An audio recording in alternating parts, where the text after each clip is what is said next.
we also have worksheets, and these are basically just the quiz but in a printable form. So I'm going to go here, and it's basically the same exact thing. So each quiz has 5 questions. They're all fill in the blank. They all have the same format.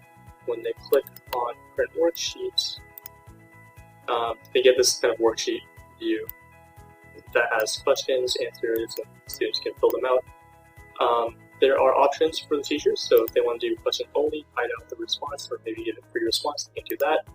They can also click the answer key. That's what that looks like. And they can also change the format of the worksheet, depending on what they prefer.